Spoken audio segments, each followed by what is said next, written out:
Hello students.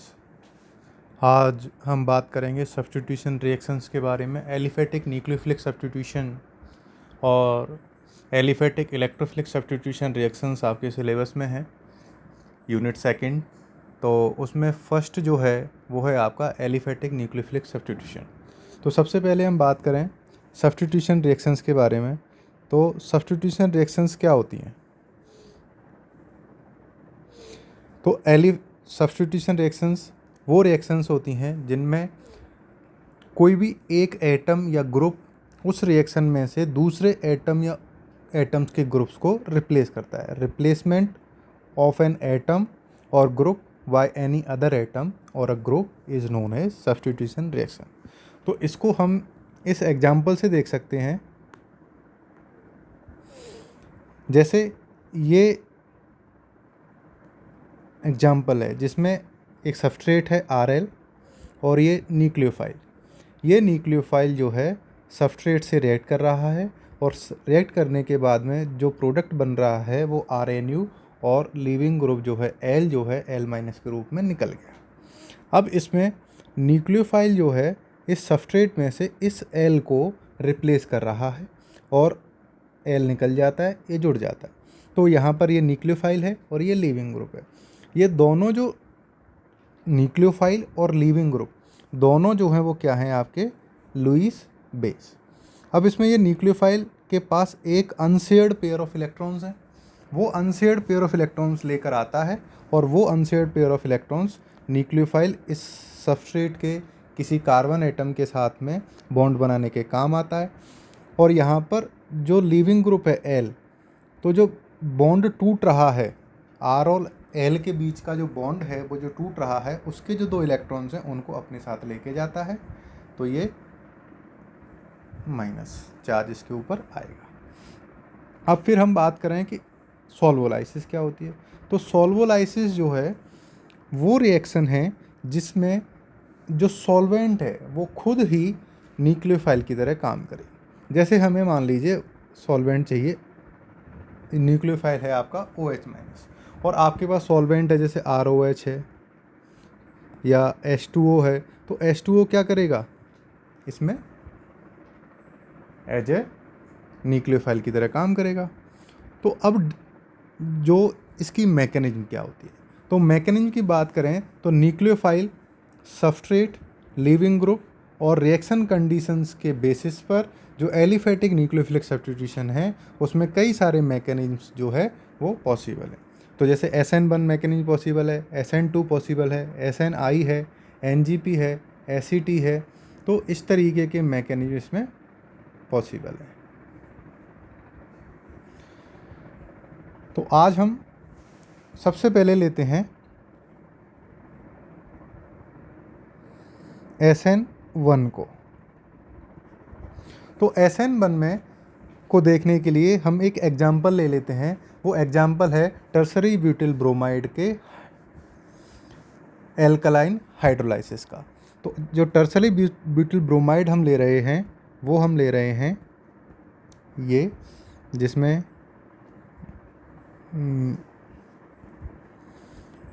ये OH- और ये जो OH- है जब रिप्लेस करेगा तो ये क्या बनाएगा, CH3 या मिथाइल, और यहाँ पर क्या जुड़ जाएगा, ये OH, और ब्रोमाइड आयन जो है वो निकल जाएगा। तो ये आपका क्या है, टर्सरी ब्यूटिल ब्रोमाइड और ये टर्सरी ब्यूटिल एल्कोहल। अब जैसे ये आपका सबस्ट्रेट है तो ये हमने एक एग्जांपल लिया। इसमें क्या हो रहा है कि OH- आयन ब्रोमीन जो है उसको रिप्लेस कर रहा है और ब्रोमाइड आयन, यहाँ पर न्यूक्लियोफाइल क्या है आपका OH- और ये आपका टर्सरी ब्यूटिल ब्रोमाइड जो है वो सबस्ट्रेट। तो अब हम इसको देखते हैं। तो ये जो है, ये जो रिएक्शन है इसमें जो मैकेनिज्म फॉलो होती है वो है आपकी SN1 मैकेनिज्म। अब SN1 मैकेनिज्म को समझने के लिए जैसे RL जो है ये सबसे पहले क्या करता है, ये स्टेप क्या होगा स्लो, ये क्या बनाएगा R प्लस और L माइनस, और ये जो R प्लस है ये जो अपना न्यूक्लियोफाइल है या हाइड्रोक्साइड जो भी है अपना, वो क्या करेगा इसके साथ अभिक्रिया करके ये ROH बना लेगा, और ये जो स्टेप है वो क्या होता है फास्ट। अब हम इस मैकेनिज्म इसको देखें हम, तो इसमें ये क्या करेगा कि जो आपका टर्सरी ब्यूटिल ब्रोमाइड है, फर्स्ट स्टेप में ये ब्रोमाइड आयन जो है ये स्टेप स्लो होगा, और ये जो ब्रोमाइड आयन है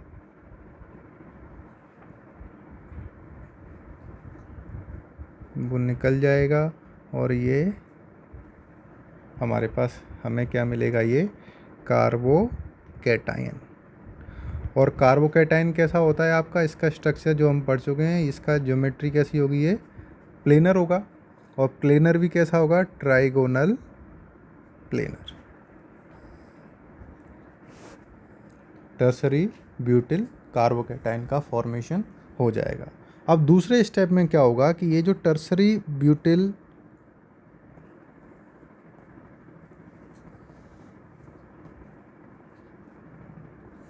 कार्बोकैटायन है, इसके साथ में हाइड्रोक्साइड आयन या जो हमारा न्यूक्लियोफाइल है वो रिएक्ट करेगा, और ये रिएक्शन कैसी होगी, फास्ट होगी, और हमारा फाइनल जो प्रोडक्ट है वो हमें मिल जाएगा।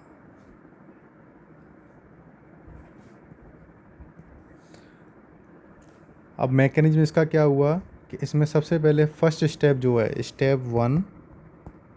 स्टेप वन में जो टर्सरी ब्यूटिल ब्रोमाइड है इसने क्या बनाया, टर्सरी ब्यूटिल कार्बोकैटायन जो कैसा है ट्राइगोनल प्लेनर, और उसके बाद में जो टर्सरी ब्यूटिल सेकंड स्टेप में जो टर्सरी ब्यूटिल कार्बोकैटायन फॉर्म हुआ उसने न्यूक्लियोफाइल के साथ अभिक्रिया करके जो हमारा प्रोडक्ट है वो बना लिया। अब हम देखें कि इसकी मैकेनिज्म जो हुई है, इसकी मैकेनिज्म आपको समझ में आ गई। तो ये जो मैकेनिज्म जो हुई है इसके हमारे पास क्या प्रूफ्स हैं, प्रूफ फॉर दिस मैकेनिज्म, या इसके लिए हमारे पास क्या एविडेंसेस हैं। तो जब हम स्टेप वन में जाते हैं, हमने देखा स्टेप वन के अकॉर्डिंग इसकी जो काइनेटिक्स है अगर हम लिखें तो रेट इसकी डायरेक्टली प्रोपोर्शनल होगी आपकी किसकी, फर्स्ट स्टेप के। तो फर्स्ट स्टेप में क्या है अपना सबस्ट्रेट,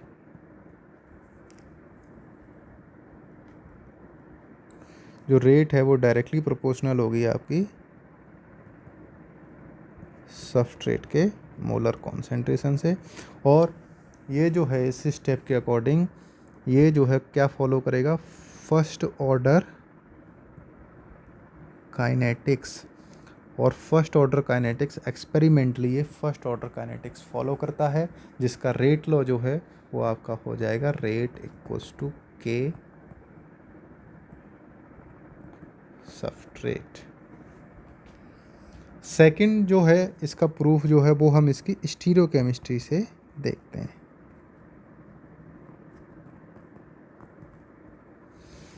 अब स्टीरियोकेमिस्ट्री से कैसे डिसाइड होगा, तो स्टीरियोकेमिस्ट्री में जैसे हमने देखा कि जो इंटरमीडिएट जो फॉर्म हो रहा है स्टेप वन में वो क्या है आपका कार्बोकैटायन, और जो कार्बोकैटायन है इसका स्ट्रक्चर कैसा है ट्राइगोनल प्लेनर। तो ट्राइगोनल प्लेनर जो है तो ये स्ट्रक्चर कुछ ट्राइगोनल प्लेनर है, यहाँ पॉजिटिव चार्ज है, तो ये इसको मैं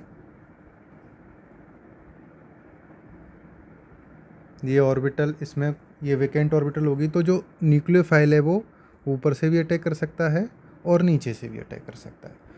तो जो न्यूक्लियोफाइल अटैक करेगा तो हमें क्या मिलना चाहिए, 2 इनेंशियोमर हमें मिलने चाहिए अगर हमारा प्रोडक्ट कैसा हो ऑप्टिकली एक्टिव। तो इनेंशियोमर मिलेंगे तो हमें क्या मिलना चाहिए, रेसिमिक मिक्सचर। और हमें जो प्रोडक्ट जो मिलता है, जो हमें प्रोडक्ट मिक्सचर जो मिलता है वो कैसा होता है, रेसमाइजेशन उसमें होता है। और कुछ एक जो है हमें इन्वर्टेड या इन्वर्जन के साथ में भी हमें क्या मिलता है, प्रोडक्ट।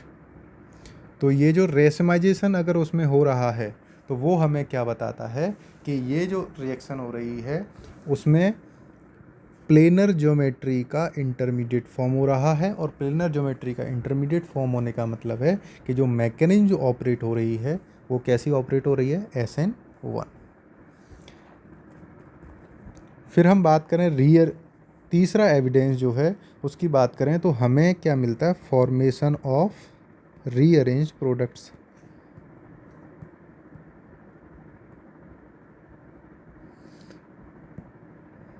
हमें जो प्रोडक्ट मिलते हैं वो कैसे मिलते हैं, रीअरेंज प्रोडक्ट मिलते हैं। जबकि अगर SN1 के अलावा जैसे SN2 है जो हम अभी पढ़ेंगे, अगर SN2 हो रही होती तो हमें रीअरेंज प्रोडक्ट इसमें नहीं मिलते। और रीअरेंजमेंट तभी पॉसिबल है जब कार्बोकैटाइन इंटरमीडिएट का फॉर्मेशन हो। और कार्बोकैटाइन इंटरमीडिएट अगर फॉर्म होता है, इसी वजह से हमें क्या है, रीअरेंज प्रोडक्ट्स हमें मिलते हैं। लास्ट फाइनल जो एविडेंस जो हम बताते हैं वो है कि ब्रिज हेड कार्बन्स जो होते हैं, ब्रिज हेड कार्बन्स के ऊपर सब्स्टिट्यूशन नहीं होता। ब्रिज हेड कार्बन्स क्या होते हैं,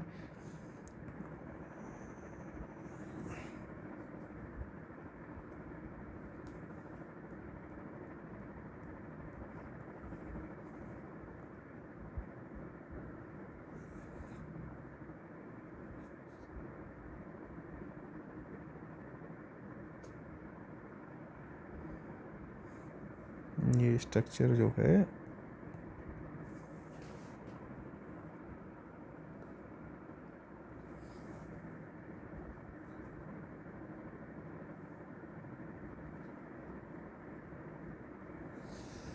ये जो पोजीशन होगी ये कौन सी होगी, ये होगी ब्रिज हेड पोजीशन इस मॉलिक्यूल में।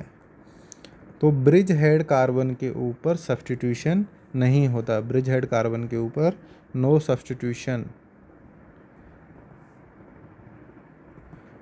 और ये हमें क्या शो करता है कि जो ब्रिज हेड पोजीशन है ये कभी भी प्लेनर नहीं हो सकती। और प्लेनर अगर ये नहीं हो सकती तो इसका क्या मतलब है कि यहाँ पर SN1 मैकेनिज्म ऑपरेट नहीं हो सकती। तो ये अल्टीमेटली हमें क्या बताता है कि SN1 मैकेनिज्म जो है ऑपरेट होती है। और ये जो अभिक्रिया है ये इस पर no reaction nucleophilic substitution reaction यहाँ पर नहीं होती। Thank you.